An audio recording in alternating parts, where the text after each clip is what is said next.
The main value for me is actually that it starts some really interesting conversations between parents and kids. It's an opportunity to talk about putting money aside.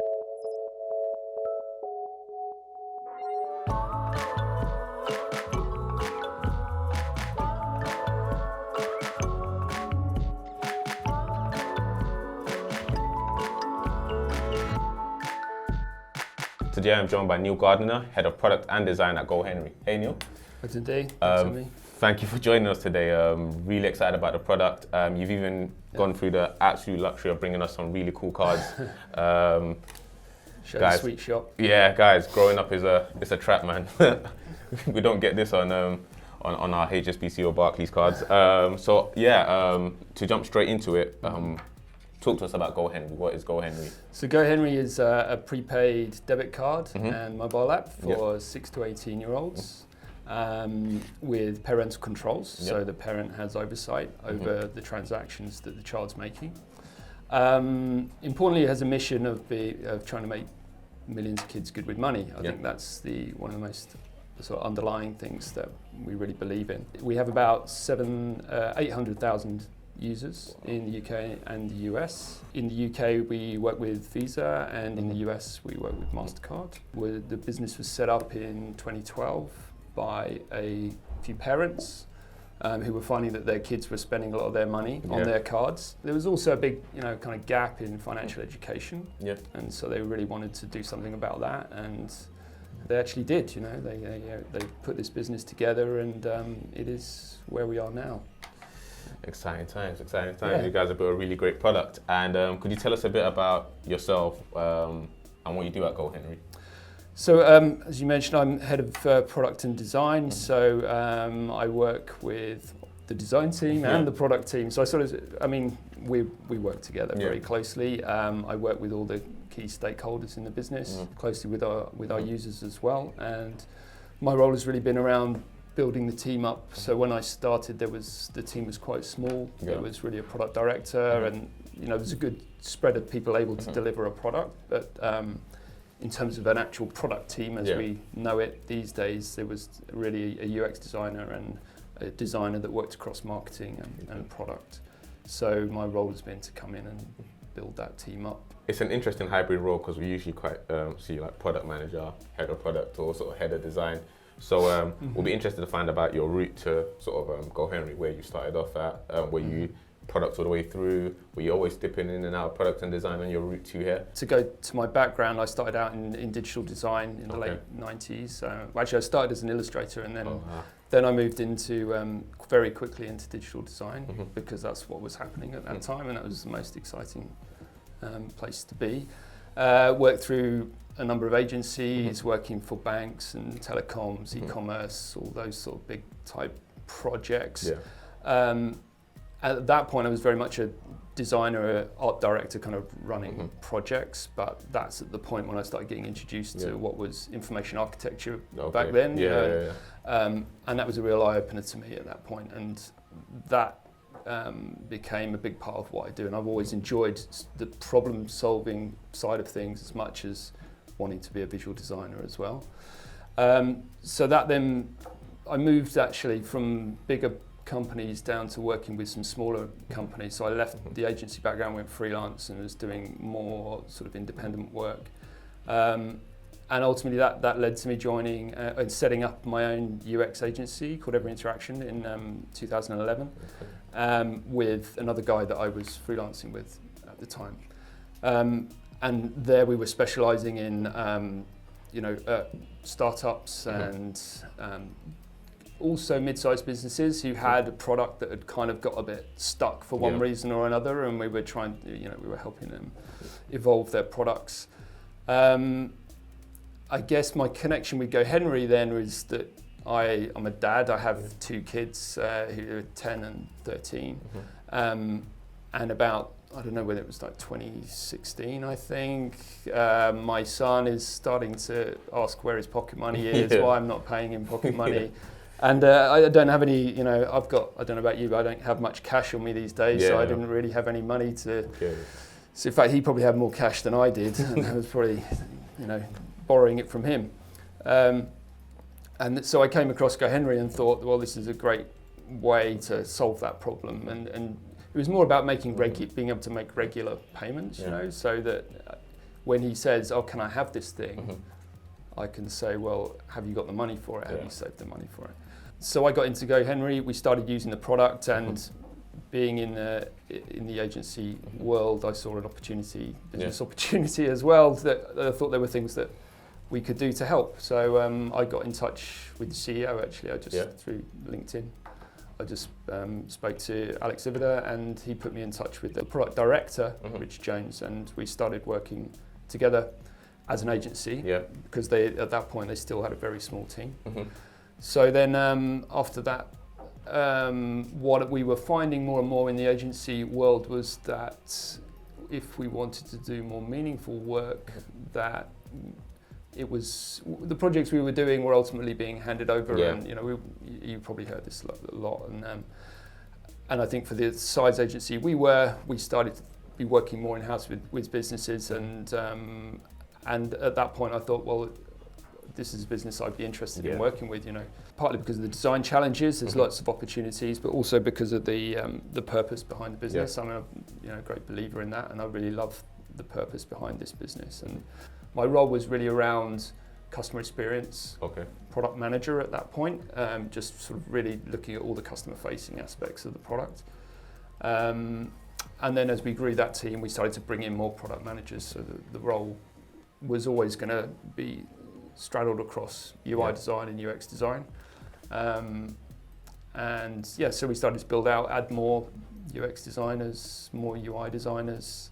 We've now built that into having researchers as well, copywriters and the like. So it's starting to feel like we can really, you know, that comes with its own challenges, but it's great. We've got some really great people and who are doing some good work, so it's exciting times for us right now. Exciting times indeed, and something I was always interested to hear is people who've been in design, you know, as you said, since like the late 1990s. So you've really seen like attitudes towards design change over time, even just design itself change over time. Like, I'll be interested to just hear like your point of view on what you feel like has changed over the years in terms of digital design, people's attitudes towards it. Even like companies, I remember there being a time where companies didn't really respect design as much. It was hard to kind of like push design choices through as much. Like we'd just love to hear. I can suppose talk about it in terms of the businesses that I've worked with, and that they will always, that they're always looking for opportunities and ways to improve their business, and I think a lot of them started to realise that actually we can do that through design. And that we can really, if we really want to make a difference, we've got to be more user-centric. We've got to, and that's always difficult for people, because people, you know, a lot of people running businesses always think that they know what's best. And so you've got to find that balance of that and being able to create new interesting products. You know. Just to go back to sort of your team, could you give us a breakdown of how sort of your product and your design team work together? And what the sort of makeup of it is? Is it broken into like features or? So in terms of the team, we have, I could talk a bit about the broader business. So we have our COO is actually based down in Lymington. There's a small team down there, which is mainly member services. Then we have a office in Farnborough as well, where we run member services, and the risk team is based there. And they cover the UK and US. And then we're based up in Angel, in London, and we have a team of data analysts, we have finance team there, we have back-end development team there, we also have developers outside the UK as well. And so the product team sits there, and we've kind of broken it into two stacks. So we have growth stack, which works very closely with marketing, acquisition, and then there's a sort of a crossover between that and our other stack, which is the core stack, which focuses mainly on the core features of the product. So we built this product around money pillars of earning, saving, spending, and giving. So everything that we do is really kind of built around those things. So the core stack tends to look at that kind of core functionality, as well as the kind of bigger pieces of work we want to look at, as well as getting input from that member services team and from our own users as well. And on that note of like your core stack and your sort of core offering, how is GoHenry teaching children good money habits? It comes from giving them the opportunity to be part of this this sort of cashless society. You know, we're moving towards this sort of cashless society, and at the moment, a lot of kids are left out of that experience. Yep. It doesn't mean that cash isn't still important. Of course, it is. But yeah, we're giving them the opportunity to earn a little bit of money, whether that have some money, be able to spend that money, and start learning some lessons about when it's gone, it's gone. You know, like with my own kids, they will. You know, when first off, it was always, oh, can I have this? And you're dealing with both their wants and their needs. Yeah. And you now have the opportunity to say, well, do you have the money to do that? You know?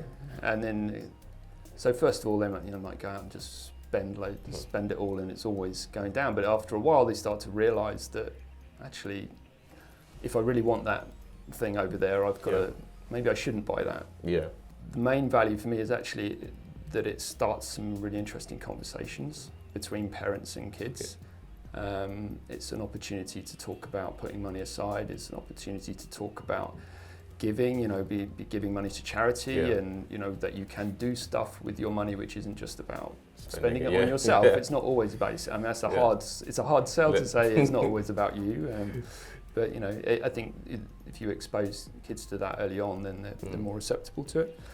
I think our CEO says it's better to make a sort of £20 mistake when you're 7 rather than a £2,000 mistake when you're 27. And I think that's very true. Designing for kids. I think this was like one of the real sort of interesting points for me. What needs to be taken into consideration when designing for kids? Is it round the buttons? Is it different kind of particular color selection? I'm pretty intrigued. I think, like we were discussing earlier on, I think that kids are a lot more savvy than we think they are. That doesn't mean that you should make things really complicated, but I think you can. I've sat with interfaces and which I thought were quite complicated, and I thought, oh, kid's never going to understand that. And you ask it, and they go, yeah, that does that. That's this. And you just realise quite quickly that they've grown up natively with this stuff, and it's not that. But that means that you need to be able to try and go the extra mile to actually make it more engaging, more delightful, and look for opportunities to spark their interest and understand what it is that they want to get out of this product, I suppose. And with GoHenry, we essentially have two customers. We have the kids, and as you said, I guess the proposition there is to try and make it as delightful and engaging for them. What is the proposition for a parent?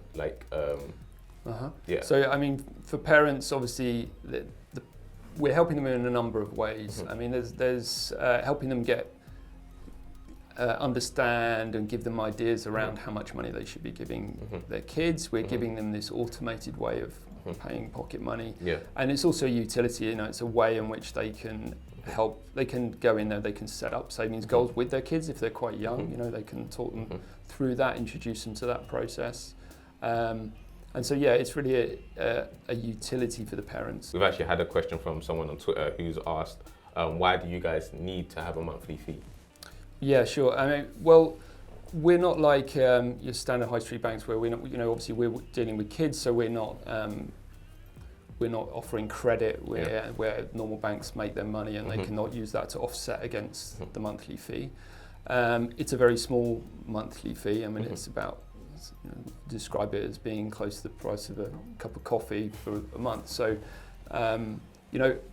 we're a business, and we in order to be able to get closer to that mission of helping more kids be good with money, we need to grow ourselves, and we need to be able to so we can deliver on that, I guess. So I guess it'll be good right now to kind of jump into some of the journeys you guys have sent over. Okay. So the first one would be the Child's app, savings, goal and spending. So what we have here is, I guess, the homepage, but this view is from a parent's view of what their child is doing. Then they jump into the earnings page, which is basically listed with tasks that the parents are allowed to have given their child, and the sum amount of what those tasks will get them.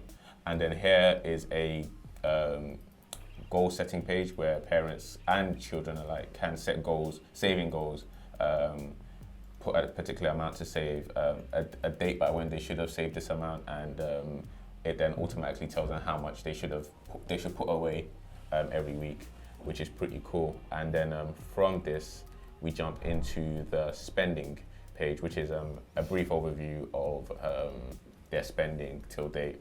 You can change how long. You can see the spending over time. And that shows it by category, and it shows every transaction that you've made, but it also groups it by where you've spent it, whether you spent it on the high street or online, and or whether how much you can. What's quite nice, you can see how much you've spent on gaming, for example. Which is always a bit of a shock to my son when he sees that. And is that automatically categorized? Because I know on Monzo, if I send money, I probably have to tell Monzo what category it fits into. Yeah. Well, it'll work in a similar way in that you have merchant categories for every transaction, so that's then it automatically decides where it should go. I think what was pretty interesting to me was that savings page, because as we talked earlier, kids are pretty savvy, but for me, upon first look, I was like, oh, pie charts, 6-year-olds. Is there something they'd understand? I guess just more of a commentary on data visualization for kids. How has that been in testing? Is this something they've been easily understood? Trying to keep it simple, not overcomplicate it, and often it's driven by what the task they're trying to do as well. So they might be trying to check where they've spent their money. We often hear that kids, because the notification is a very strong part of the product as well, they get notified every time they make a spend, and they'll often go in to sort of check that and sort of see how much they've spent. I think it's also an opportunity for parents to talk with their kids about where they've spent their money as well. I think there's lots of opportunity for us to enhance and improve the way in which we communicate those things, and I think that's something we'll be working more on in the future. And to take a look at sort of the task list as well, I'm intrigued as to how you keep kids engaged or keep them, wanting to fulfill these tasks, because it's, one thing to just kind of list a task out, but how do you keep them coming back? How do you keep them incentivized? Yeah, well, I suppose they're incentivized by actually getting some money at the end of the day. And usually these tasks are things that happen offline, so they're things that happen outside of the app anyway. There's something that the parent sets and then would have to agree with their child, and have that discussion. Have they done it? Have they completed their task? So we try to in the parent app, when the parents set tasks, we try to suggest and give them some ideas and give them an indication of how much they should put aside for a task, because I think just little things like that, trying to help parents understand roughly how much someone might pay for this. The same with allowance, giving people a rough idea, because quite often people don't really know, don't know how much they're paying to someone else. Ultimately, they'll make their own decision. It doesn't really matter, it's whatever they feel is appropriate. And we saw that in between sort of the spendings and the task was the savings page. And I guess part of your proposition to, encourage kids to save a lot more. How do you go about doing that? What is it in the language? As much as there is a page, there still needs to be some sort of impetus to get the kid get children to save more. Is the onus on the parent to, encourage them, or is there something that you guys have kind of implemented in your product to get? I guess I'm going to talk about with Mike is what I've found is that. Initially, when my son was using the card a lot, he would tend to spend everything. I think actually you also very naturally get some kids who will spend, and you get some kids who will just save everything. And so it's often driven by just the child's way of thinking.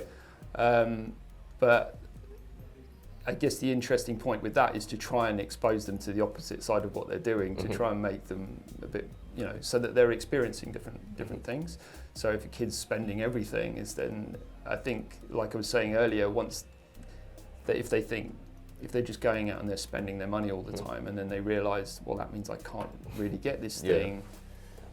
It does require some conversation, but it's those conversations are the bit where they start to learn and it starts to be interesting. And so how do you guys go about demonstrating that you guys are doing a good job, like showing the parents that you guys are doing a good job? Yeah. I mean, I think fortunately we get a lot of parents that do tell us that that their kids' money behaviour has changed, and and they've got better, and that's obviously brilliant feedback to receive. Yeah.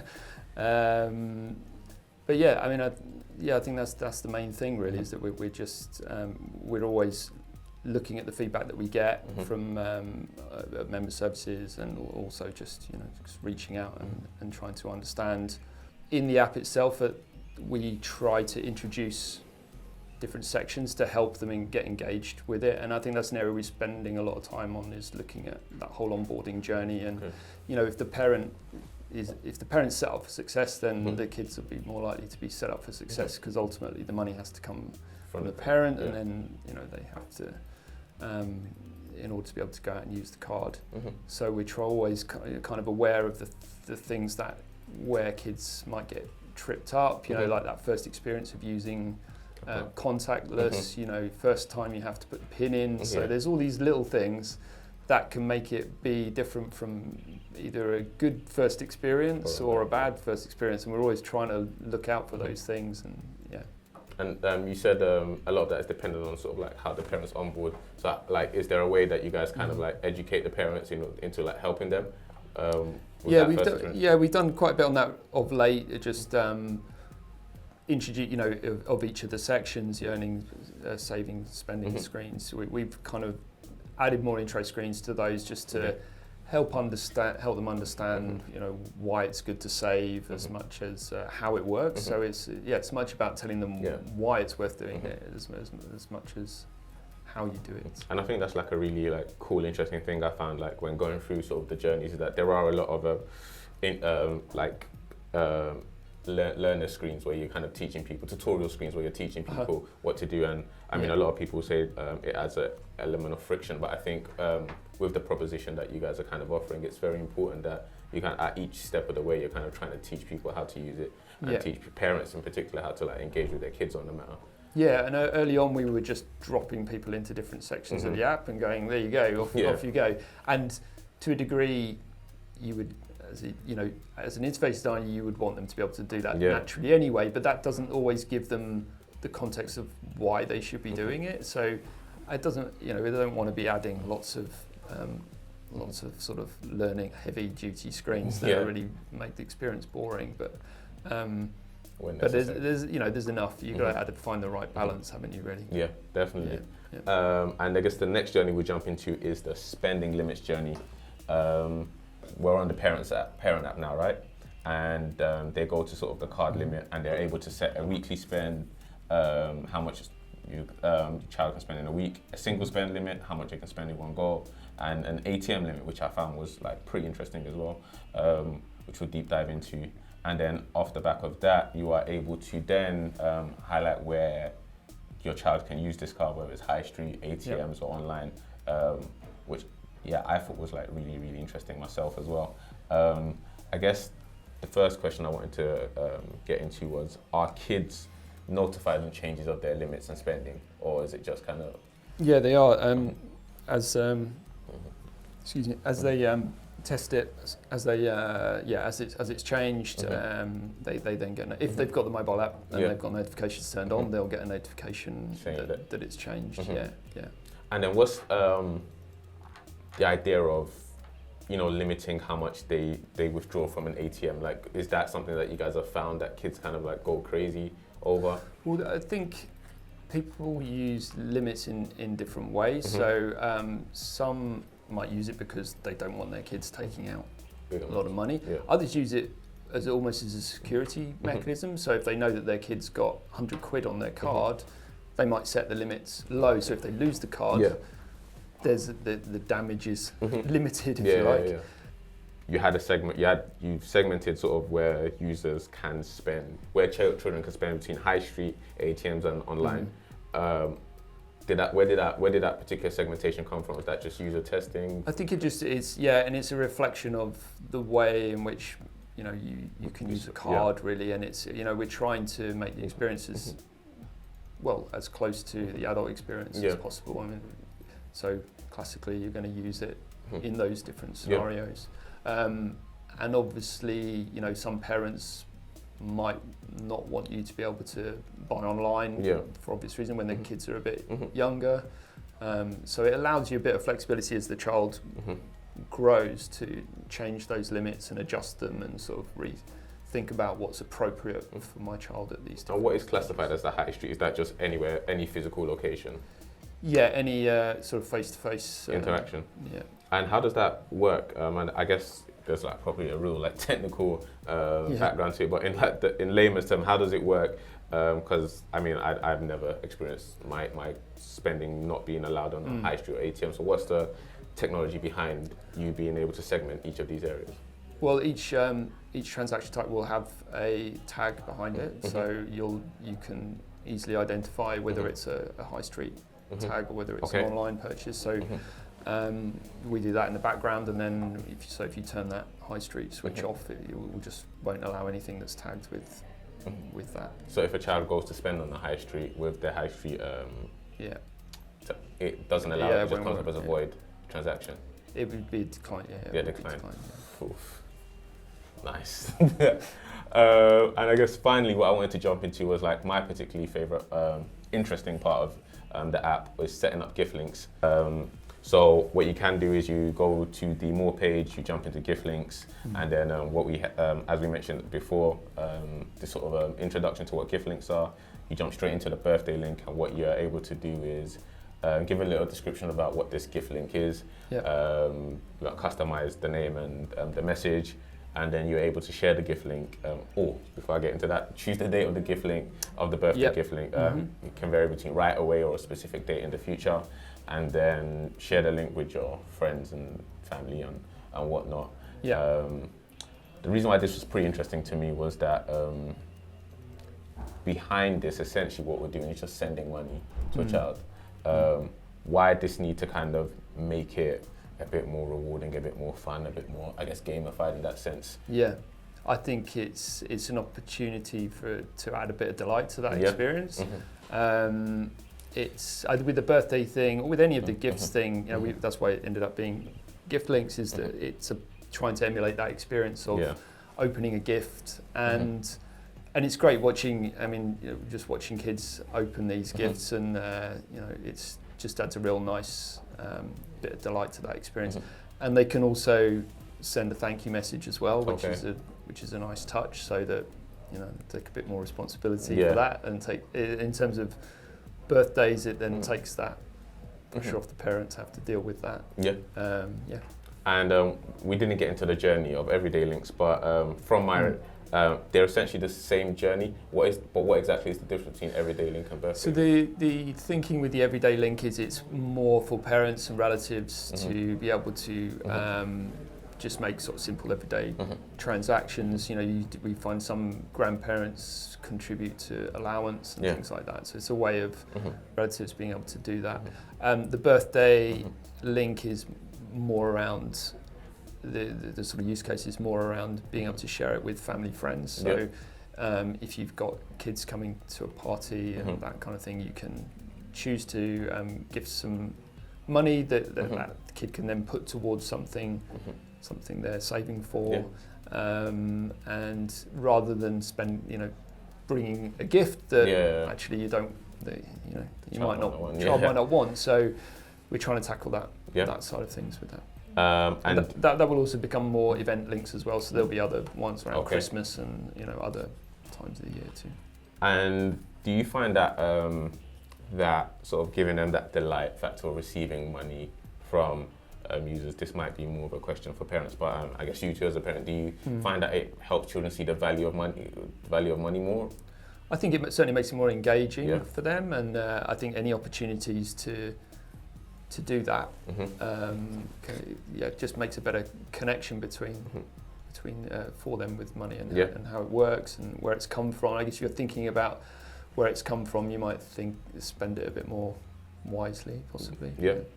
And interested to find out what's happening in the background. Is it because you go through it and then you get to the end page, and it's very similar to sort of like checking out at any e-commerce site where you're asked your card number, sort code and whatnot. firstly, are the payments instant, and then exactly what is happening in the background? Is the transaction as simple as a normal sort of e-commerce transaction?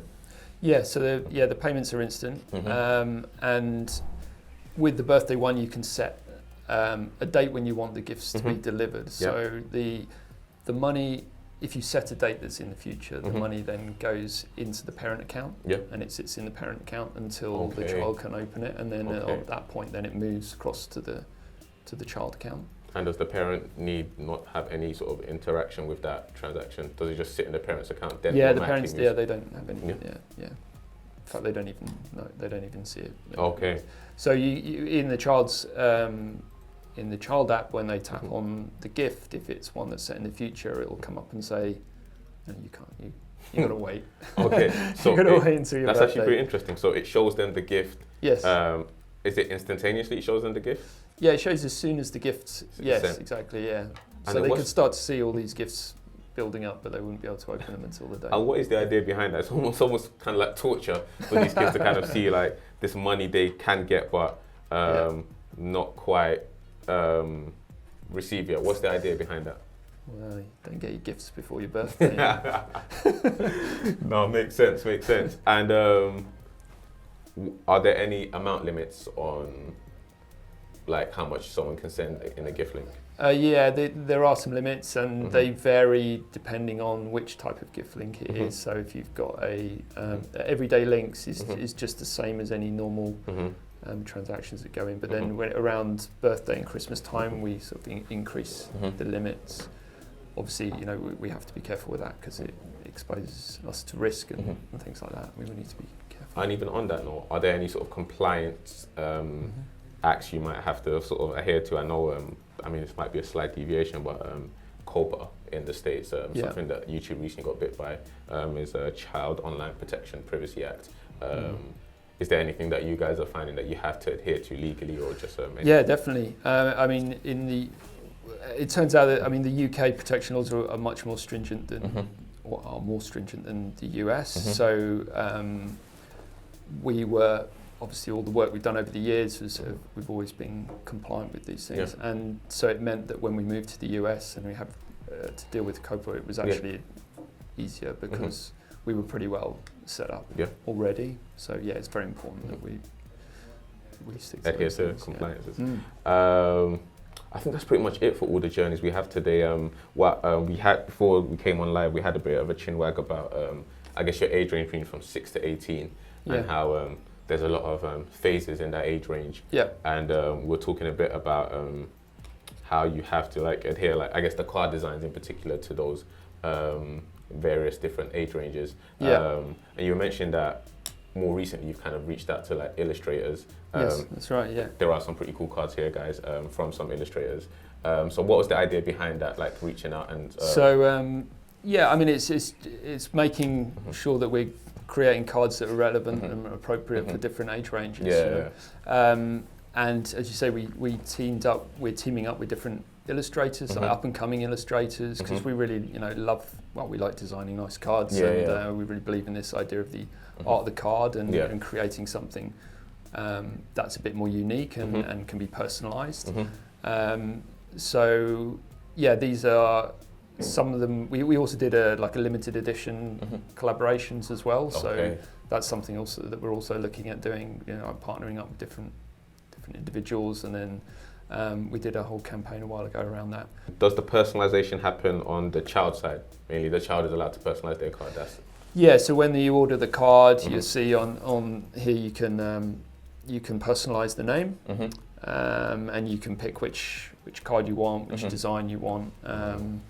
And obviously you can change that. Is there anything in particular in the future of GoHenry that you're excited about, that you're allowed to share, of course? The gift link stuff, we've only just really started with that. We only released that fairly recently, so we're doing a lot more work on that, and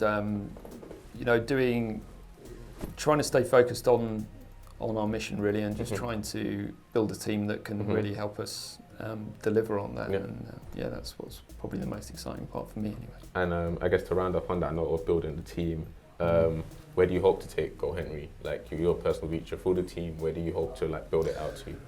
Well, US obviously, ambitions over there, and at the moment the team is based in the UK, but we need to be as close to the US market as possible, and so I think that's definitely a big area for us. And you know, we're not trying to massively scale the team too quickly, but obviously there's so many things that we could possibly be working on. It's just making sure that we have enough teams in place to be able to do that in a coordinated way that doesn't descend into chaos. And something I didn't touch on earlier before we go is how do you sort of organize your deliveries? Is it sort of the good old 2-week design sprints? Is that how do you guys work? Yeah, so web-based stuff is done in that kind of way, and then for mobile work we do a release pretty much every month, so we work towards in sprints that work towards that. Okay. Yeah. Well, I think that's all we have time for today. Thanks so much for tuning in, guys. Stop by next week for more insights and user journeys. If you want to see more of 11FS Pulse, head over to pulse.11fs.com, where you can also request a demo. If you've got any questions about the products or want to suggest a journey for us to include on our platform or the show, find us on Twitter at 11FS Pulse. Neil, where can we find out more about what you do and GoHenry? GoHenry.com. Yeah. And all the usual social channels, Instagram and Facebook, and you can see a lot of activity going on there. Sweet, perfect. Thank you for coming down today, and thank you guys for tuning in. We'll see you guys next week. Bye for now. Homescreen is a show all about product design, where we showcase some of the best examples of user experiences from the 11FS Pulse research platform. Pulse is what our customers use to do their benchmarking, and it includes over 2,500 user journeys from financial service products all around the world.